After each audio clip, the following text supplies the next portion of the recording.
시청자 여러분 안녕하십니까? 계속해서 뉴스데스크 충북입니다. 국민의힘의 노선 갈등이 깊어지는 가운데 장동혁 대표가 오늘 충북 당원들 앞에서 입장을 밝혔습니다. 당 대표가 부족하면 손가락질을 할 게 아니라 부족함을 메워줘야 한다며 내부의 비판 세력을 겨냥한 듯 말했는데요. 하지만 이러다 지방선거 진다며 과거와 절연해야 한다는 목소리도 커지고 있어 충북 당심의 움직임이 주목됩니다. 보도에 이병선 기자입니다. 충북 당원들이 대거 모인 교육행사장에서 장동혁 국민의힘 대표는 계엄 해제 당시 본회의장에서 찬성표를 던졌던 행보에 대해 말문을 열었습니다. 계엄 해제 표결에 빚이 없는 자신을 당원들이 당 대표로 뽑아줬다며 계엄과 탄핵의 결과에 무거운 책임감을 느끼고 변화를 시작하겠다고 말했습니다. 하지만 깊어지는 당내 갈등과 관련해서는 당대표에게 힘을 보태줘야 한다며 노선을 바꿀 뜻이 없음을 내비쳤습니다. 당대표가 잘못하는 것이 있다면 손가락질할 것이 아니라 우리는 그 부족함을 메워줘야 할 것입니다. 부족하기 때문에 우리가 더 하나로 뭉쳐서 충북의 사선 중진 국회의원들은 장동혁 대표에게 힘을 실었습니다. 집안에 도둑이 들어왔는데 가족끼리 싸우고 있으면 어떻게 되겠습니까? 장동혁 당대표를 중심으로 내년 지방선거 여러분 압승하실 수 있도록 도와주시겠습니까, 여러분? 반면 윤 어게인과의 단절, 재창당 수준의 쇄신을 요구해온 엄태영 충북도당 위원장은 주로 당원들의 헌신과 희생을 강조했습니다. 지방선거를 앞두고 막중한 책임감을 느낍니다. 도민의 잃어버린 신뢰를 되찾아야 하고 평소 강성 일변도의 당 지도부를 부정적으로 평가했던 원외 당협위원장들도 위기 속에 변화해야 한다고 목소리를 높였습니다. 더 이상 물러설 것이 없습니다. 변화와 쇄신, 이것은 우리를 모두 살리는 절체 운명입니다. 충북 11개 시군 당원들이 결집한 행사장에는 김영환 충북지사를 비롯한 국민의힘 소속 현역 자치단체장들도 모습을 드러냈습니다. 또 윤희근 전 경찰청장 등 출마 예정자들도 당원들과 인사를 나누며 얼굴 알리기에 나섰습니다. 전현직 당대표들까지 전면에 나선 계파 갈등이 일촉즉발로 치닫고 있는 가운데 충북의 국민의힘 당원들은 어디에 힘을 실어줄지 향방이 주목됩니다. MBC 뉴스 이병선입니다.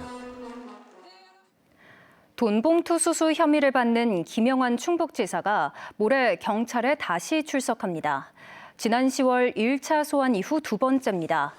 충북경찰청은 김 지사를 상대로 지난 4월과 6월 국외 출장 당시 지역 체육계 인사들에게 여행경비 명목으로 1,100만 원을 받고 괴산 산막 수리비까지 대납받은 혐의에 대해 집중 추궁할 예정입니다.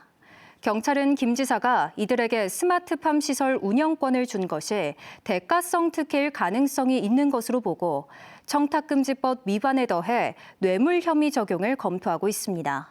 이에 대해 김 지사는 혐의를 전면 부인하며 재선을 막기 위한 정치적 수사라며 강하게 반발하고 있습니다.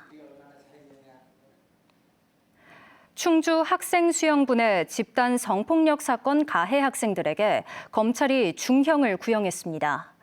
검찰은 어제 청주지법 충주지원에서 열린 결심 공판에서 특수 강제추행 등의 혐의로 기소된 고등학생 2명에게 징역 장기 7년, 단기 5년을 각각 구형했습니다. 이들은 지난해 전지훈련 숙소 등에서 다른 초중학생 선수 3명과 함께 초등학생 후배를 상대로 6차례에 걸쳐 집단 성폭력을 저지른 혐의를 받고 있습니다. 가해자들이 재판 과정에서 혐의를 대부분 부인한 가운데 선고 공판은 내년 2월에 열릴 예정입니다. 오늘 오전 7시 20분쯤 행신역을 출발해 부산역으로 향하던 KTX 열차가 오송역에서 전력 공급이 끊겨 멈춰 섰습니다. 이 사고로 승객 640명이 임시열차로 갈아탔고 출발이 늦어지면서 운행이 20분 가까이 지연됐습니다. 한국철도공사는 뒤따르던 열차들은 다른 선로를 이용해 정상 운행했다면서 열차가 고장난 원인을 조사하고 있다고 밝혔습니다. 오늘 새벽 보은의 한 김치 제조 공장에서 큰 불이 났습니다. 다행히 인명피해는 없었지만 공장이 잿더미로 변했는데요.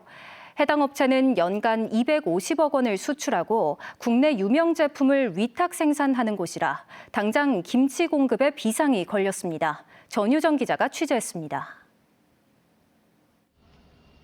시뻘건 불길이 공장 전체를 집어삼켰습니다.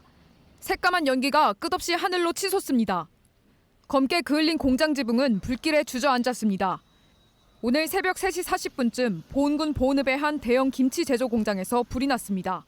이미 저쪽 사무실동 거의 다 탔고 거기서부터 막 번지기 시작하는데 손을 못 써요.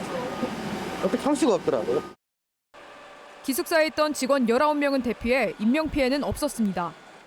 연기 그 쪽의 한쪽 그 구태에서는 조금 연기는 나오고 있었어요. 우리 기숙사 여기요. 여기에서 여기 위에서 여기 나왔어요. 밑에 여기까지 내려와서.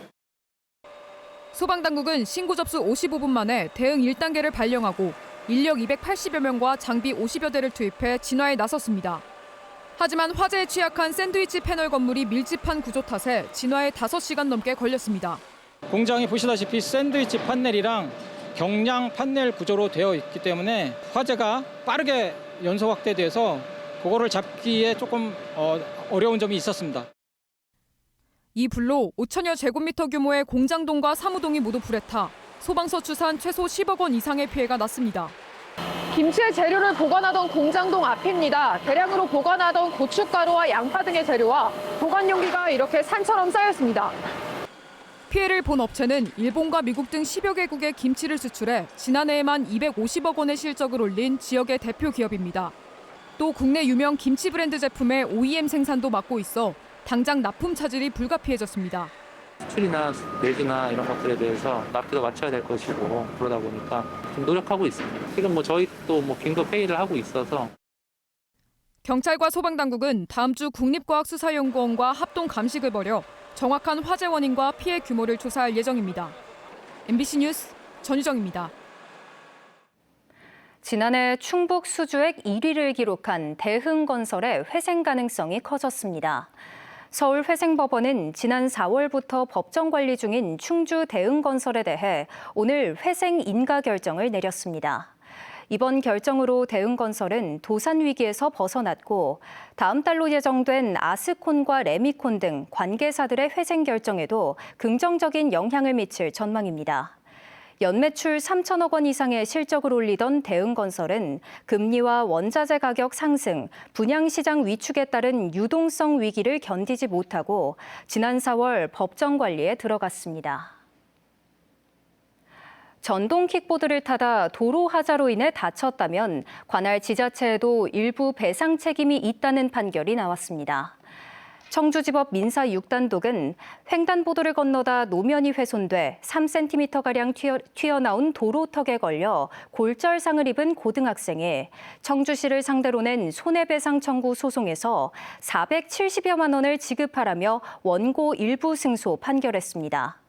재판부는 횡단보도에선 킥보드에서 내려 걸어야 하는 것이 원칙이지만 실제로는 킥보드를 타고 통행하는 사람이 많은 현실을 고려하면 안전을 위한 도로 관리 의무가 있다고 판시했습니다. 충주시가 호암공원에 들어설 시립미술관의 최종 설계안을 선정하기 위한 심사 과정을 유튜브로 생중계했습니다. 이번 국제지명 설계 공모에는 일본의 겐고 구마와 한국의 유현준 등 세계적인 건축거장 6개 팀이 참여해 호암공원의 경관과 조화를 이루는 창의적인 건축 설계안을 선보이며 경쟁을 펼쳤습니다. 충주시립미술관은 내년 10월 착공해 2029년 개관을 목표로 지역의 새로운 문화예술 랜드마크가 될 것으로 기대를 모으고 있습니다. 제천시의회와 단양군의회가 내년도 예산 규모를 최종 의결했습니다. 뉴스를 마칩니다. 고맙습니다.